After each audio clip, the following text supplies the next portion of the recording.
Тоҷикистон бо кишвари африқоии Зимбабве муносиботи дипломатӣ барқарор кардааст. Бино ба иттилои вазорати умури хориҷаи Тоҷикистон, маросими ба имзо расонидани Баёнияи муштарак оид ба барқарор намудани муносибатҳои дипломатӣ миёни Тоҷикистон ва Зимбабве рӯзи 28 декабр дар Ню-Йорк баргузор шудааст.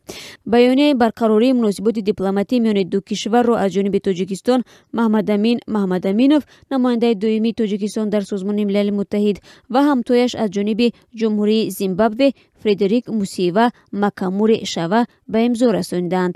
Зимнан раиси ҷумҳурии ин кишвари африқоӣ Роберт Мугамбе, ки 37 соли охир зимоми қудратро дар даст дошт, дар пайи талаби истеъфо маҷбур шуд аз мақом канор равад. Мугабе соли 1980 дар пайи ба даст овардани истиқлолияти Зимбабве аз Бритониёи Кабир раҳбари ин кишвари африқоиро ба уҳда дошт. Эмерсон Мнангагва чанд рӯз баъди истеъфои президенти Зимбабве дар мақоми президенти ин кишвар савганд ёд кард.